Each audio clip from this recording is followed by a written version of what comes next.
नमस्कार दर्शकों, Ravindra Soni health and wellness में आपका स्वागत है। जैसा कि आप जानते हैं कि हमारे इस चैनल पर हम आपको स्वास्थ्य से जुड़ी हुई तमाम जानकारियां प्रदान करते हैं। आज हम Bhopal memorial hospital and research centre आए हुए हैं और आज हम आपकी मुलाकात कराने जा रहे हैं यहाँ के interventional radiologist doctor Radheshyam Meena ji से।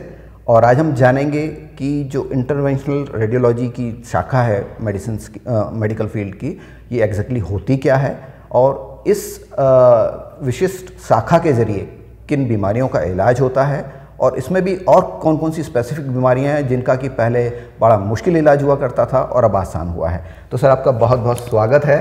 Thank you very much. और सबसे पहले हम जानना चाहेंगे सर, जो आपकी ब्रांच है इसके बारे में हमारे दर्शकों को बताएं, क्योंकि ये ऐसी शाखा है जिसके बारे में आम जो हमारे दर्शक हैं उन्हें बहुत कम जानकारी है। जी, तो सबसे पहले इंटरवेंशनल रेडियोलॉजिस्ट एक सब स्पेशलिटी है जो कि रेडियोलॉजी से आई है। तो रेडियोलॉजी के बारे में तो मेजॉरिटी लोग जानते हैं।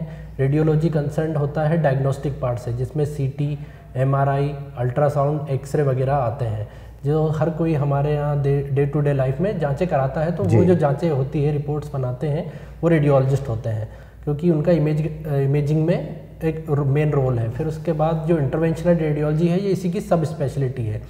इंटरवेंशनल रेडियोलॉजी को हम अगर सिंपल भाषा में समझें तो ये जो एक्सटेंसिव सर्जरी होती थी, ये मिनिमल इन्वेसिव सर्जरी की तरह जानिए, जिसमें कि हम कोई बिना बड़ा चीरा लगाए अपने तार और इमेजिंग गाइडेंस, जिस तरह से, क्योंकि इमेजिंग में हमारा पहले से ही रोल है, हम इमेज कई दिनों से देख रहे हैं, सीटी, एमआरआई हुआ या फिर एक्सरेज, उसमें हमारी एक्सपर्टाइज रहती है। तो ये जो प्रोसीजर होते हैं ये भी अंडर इमेज गाइडेंस होते हैं, या तो हम सोनोग्राफी के अंडर करें, सीटी में करें, या फिर कैथलैब जो डीएसए बोलते हैं हम उसमें करें जी। इंटरवेंशनल रेडियोलॉजी के थ्रू हम विभिन्न प्रकार की नसें जो होती हैं, जैसे ब्लड वेसल्स हुई, उनमें रुकावट है कहीं, या थ्रोम्बस जम गया है, जिस तरह की ब्रेन में स्ट्रोक होता है जिसमें कि ब्रेन में कोई थ्रोम्बस जाके एक वेसल में खून का बहाव रोक देता है, उसको खोलना हुआ। तो सर, आपने इसका ओवरव्यू हमें दे दिया है। अब हमारे दर्शकों के मन में एक जिज्ञासा जरूर आ रही होगी कि आपने इमेजिंग से का जो बड़ा पार्ट है वो तो आपने बता दिया, और उसके बाद ये उसकी एक स्पेशलाइज्ड ब्रांच हो गई। अब इस स्पेशलाइज्ड ब्रांच में अगर हम चर्चा करें तो इससे किस किस तरह की बीमारियों का इलाज संभव है, जो कि पहले बड़ा मुश्किल हुआ करता था।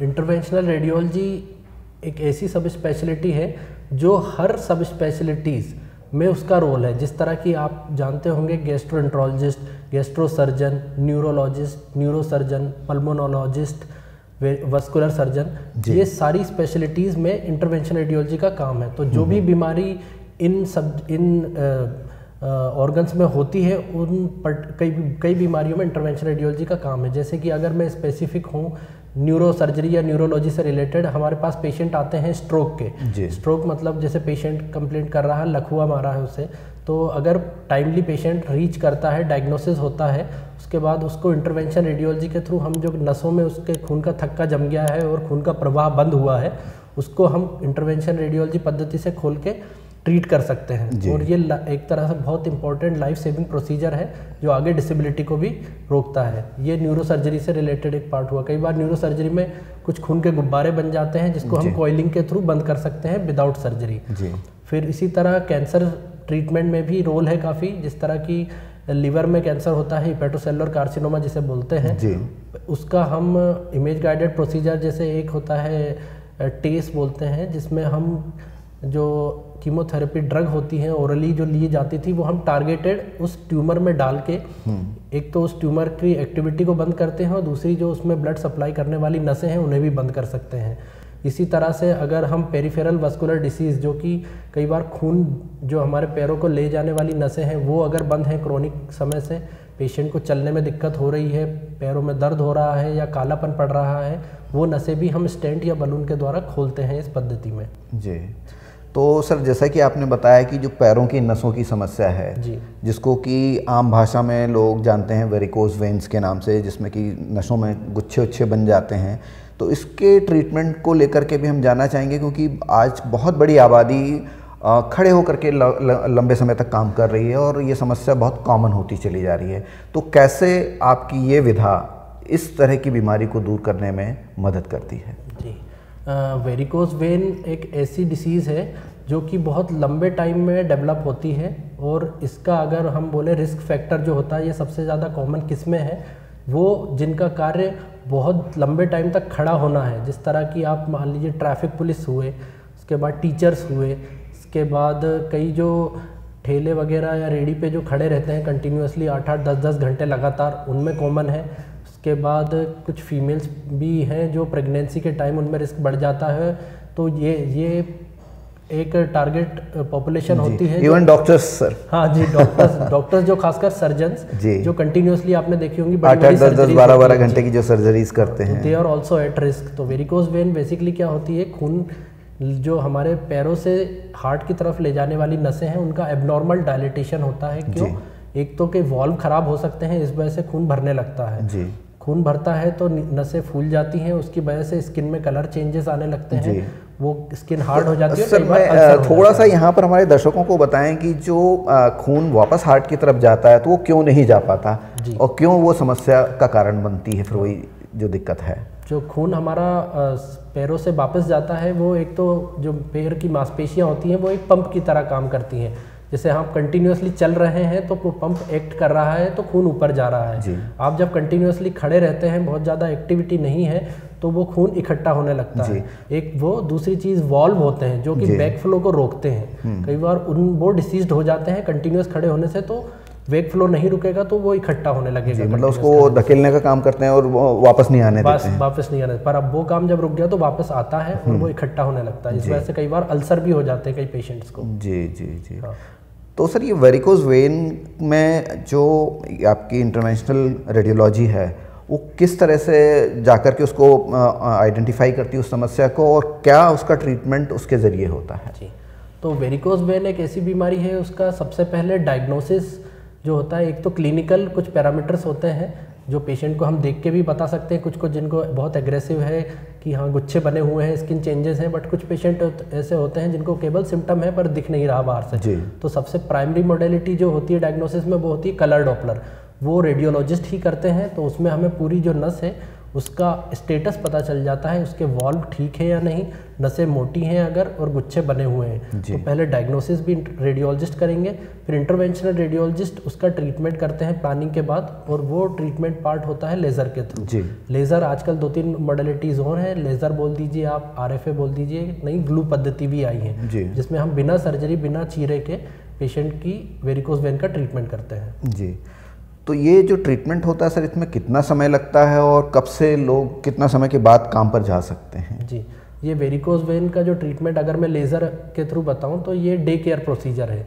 पेशेंट की कुछ ब्लड इन्वेस्टिगेशंस हम पहले ही करा लेते हैं, उसके बाद पेशेंट को खाली पेट बुलाते हैं और procedure hardly ½ an hour to 1 hour, 1 घंटे का होता है। उसके बाद पेशेंट विद इन, आप टेबल से पेशेंट चल के जाता है, वो पेशेंट को कोई हॉस्पिटल स्टे की भी ज़रूरत नहीं है। पेशेंट अगले दिन से ही काम करना, बल्कि सेम दिन भी काम कर सकता है कुछ प्रिकॉशंस के साथ, और मोजे पहनना होता है उन्हें लंबे उसके साथ। तो ये बहुत ही मिनिमली इन्वेसिव सर्जरी बोल दीजिए, जिसमें कि ना तो बड़ा चीरा लगता है और पेशेंट रेडिली काम पर जा सकते हैं। तो सर इसमें दर्शकों का एक प्रश्न ये भी आ सकता है दिमाग में कि क्या ये इससे परमानेंट क्योर मिल पाती है या ये वापस डिजीज़ रिवर्स हो सकती है? जी, ये आपने काफ़ी अच्छा सवाल किया है, क्योंकि एक जैसे मैंने बताया वेरिकोज वेन बेसिकली किससे रिलेटेड है, हमारी वर्क शैली, जो काम हम कर रहे हैं उससे। तो ट्रीटमेंट का इसका रिजल्ट बहुत अच्छे हैं। 80 to 95% केसेस में अगर मैं बोलूँ तो 10 साल तक ये ओपन नहीं होता है नॉर्मली। बट अगर मान लीजिए पेशेंट फिर से वैसे ही, हमें कुछ प्रिकॉशंस भी रखनी होगी। जो बहुत लंबे टाइम तक खड़े हैं उनका हम जो बोलते हैं कि एक तरह से उनका एजुकेशन करना होता है, जिसको वोकेशनल एजुकेशन, प्रोफेशनल एजुकेशन, कि आप बहुत लंबे टाइम तक खड़े ना रहें, जब भी टाइम मिले बैठें। क्योंकि अगर आप वो कंटिन्यू फिर से वैसी लाइफस्टाइल चालू करते हैं प्रिकॉशन लिए बिना, तो कुछ दूसरी नसें खुलने के चांसेस होते हैं। तो ये बेसिकली एक जो बीमारी है, ये लाइफस्टाइल डिसीज़ है। तो हमें कुछ अपनी लाइफस्टाइल में चेंजेस तो लाने चाहिए ताकि वो दोबारा खुले ना और नई डेवलप ना हो। पर हाँ, ट्रीटमेंट के बाद इसका रिजल्ट बहुत अच्छा है। करीबन 80 to 95% केसेस में देखा गया है 10 साल के फॉलोअप में भी, कि उसमें रिकरेंस नहीं है। जी, तो सर एक तो आपने बताया कि लाइफस्टाइल डिजीज़ है, क्या इसका कहीं कोई रिलेशन आपके परिवार की हिस्ट्री से भी हो सकता है? हाँ जी, मेजॉरिटी ऑफ द पेशेंट जो होते हैं वो लाइफस्टाइल से रिलेटेड हैं, बट कई पेशेंट ऐसे आते हैं हमारे पास जिनकी कोई ऐसी हिस्ट्री नहीं है, वो रूटीन बहुत कम इस तरह का काम कर रहे हैं कि जिसमें बहुत ज़्यादा खड़ा रहना पड़े। तो ये पेशेंट होते हैं जिनमें आनुवांशिकी, जिसको हम जेनेटिक्स बोलते हैं, वो भी प्रीडिस्पोजिशन होता है। कई परिवार में हम पेशेंट देखते हैं कि मम्मी को भी था, फिर भाई को है, बहन को भी है, और उनमें से किसी का भी काम ऐसा नहीं है जो उनको एक्सपोज कर रहा है इस बीमारी के लिए। तो जेनेटिक्स भी एक डेफिनेटली एक रोल प्ले करता है। जी, तो सर जो पेशेंट जेनेटिक्स रूप से इससे पीड़ित होते हैं तो इनके लिए क्या आपकी सलाह है कि उनको क्या टाइम टू टाइम कुछ टेस्ट कराने चाहिए या किस तरह से वो इस बीमारी से बच सकते हैं? हाँ, तो सबसे पहले तो अगर जेनेटिक्स से आपको ये प्रेडिस्पोजिशन लग रहा है तो आपकी फैमिली में पहले किसी को ये बीमारी होगी। अगर आपको पता है कि ये बीमारी थी और आपको भी उस तरह के सिम्टम हैं, तो सबसे पहले तो आप इंटरवेंशनल रेडियोलॉजिस्ट से मिलें और उन्हें दिखाएं कि ये वेरिकोज वेन हो सकता है क्या। फिर वो देखेंगे, उसके बाद वो एडवाइस करेंगे कलर डॉपलर के लिए अगर ज़रूरत हुई, और उसमें हमको डायग्नोसिस हो जाएगा कि अगर ये वेरिकोज वेन है तो फिर उसको हमें ट्रीटमेंट के लिए ले जाना है, और ट्रीटमेंट के बाद पेशेंट नॉर्मल लाइफ अपनी स्टार्ट कर सकता है, उसके कोई कॉम्प्लिकेशन नहीं है और ट्रीटमेंट भी मिनिमली इन्वेसिव है। जी, तो सर बहुत बहुत धन्यवाद। आज आपने एक हमको जनरल ओवरव्यू दिया इंटरवेंशनल रेडियोलॉजी का, साथ ही आपने ये भी बताया कि किस तरह की बीमारियों के इलाज में इसका उपयोग बढ़ रहा है और कितना मिनिमली इन्वेजिव ये तकनीक है, क्योंकि पहले बड़े बड़े ऑपरेशन होते थे, बड़े चीरे लगते थे और स्कार भी आता था बॉडी में, लेकिन जैसा आपने बताया कि ये पिन पॉइंटेड तकनीक है और जिसमें कि सिर्फ उस समस्या वाले इलाके में आप जाकर के उसका इलाज करते हैं। और आपने बताया कि ब्रेन से लेकर के तो तमाम शरीर की जो अंग हैं हमारे, उनमें इसका उपयोग है। Interventional radiology. जी, तो अगले एपिसोड में हम आपसे ज़रूर मिलेंगे और हम अगले एपिसोड में जानना चाहेंगे और अन्य क्षेत्रों में जहां इसका रोल है और उससे किस तरह से पेशेंट्स को बेनिफिट मिल रहा है। आज की जानकारी के लिए बहुत बहुत धन्यवाद। जल्दी मिलते हैं आपसे किसी और एपिसोड में जिसमें हम आपसे इसके जो इस विधा के और दूसरे एस्पेक्ट्स हैं उस पर हम बात करें। जी, ज़रूर ज़रूर। Thank you so much.